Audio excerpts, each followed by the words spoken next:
Alright, this is just a quick introduction to a 12 to 6 curveball. Um, Basically, we're just looking for a different look to give hitters instead of just fastball changeup. This changes their eye level a little bit more. So we're not really looking for a side to side break. That's why it's called a 12-6. So if you think of a clock, we're thinking about it coming from 12 and then going down to 6.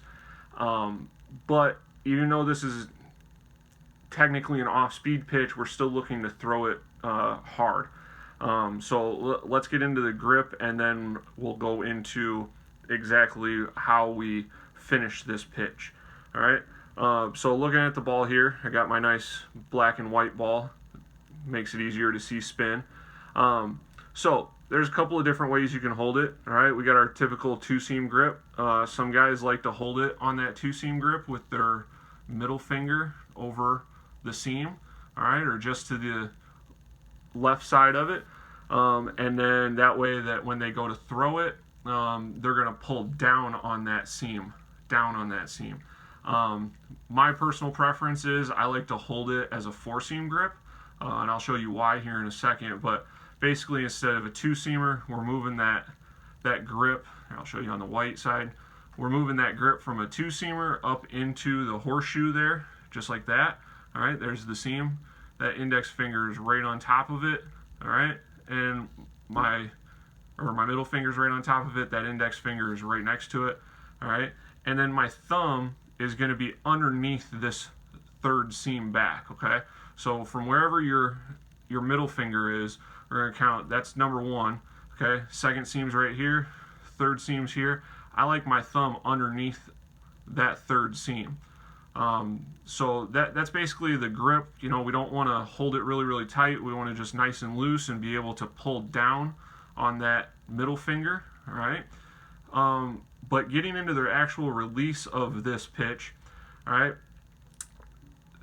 a lot of guys want to go out there and they want to throw it as hard as they can. And when they're going, they like to twist it this way. Okay. Kind of like twisting a doorknob.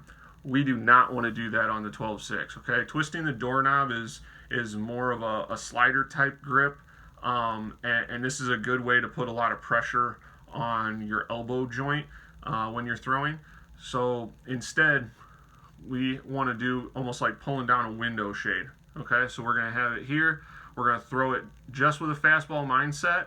All right, and then we're going to pull those fingers down and point your thumb at the catcher. All right, so pull the window shade down by grabbing that window shade with your fingers, pulling it down and rotating. Okay, so you can kind of see my wrist break here. This puts a whole lot more of the tension and pressure of throwing that pitch on your wrist and on your forearm rather than in your elbow. Okay, and when we throw this, like I said, we want to throw it hard like a fastball, and we should see this kind of spin. Okay, it should be spinning towards the hitter and the catcher instead of backwards like a fastball or a changeup would. Okay, so we're looking for this spin, and depending on your arm angle, if you're a righty, you might see a little bit more of this spin. All right, that's fine. Or if you're a lefty, we might see some of this spin. All right, so remember, big things. All right, make sure that finger is on that seam, thumb underneath the third seam. All right, that'll help you push it up, all right, as you flick your wrist. All right, and then we're pulling it down like a window shade, not like a doorknob. All right, so if you have any comments, just let me know.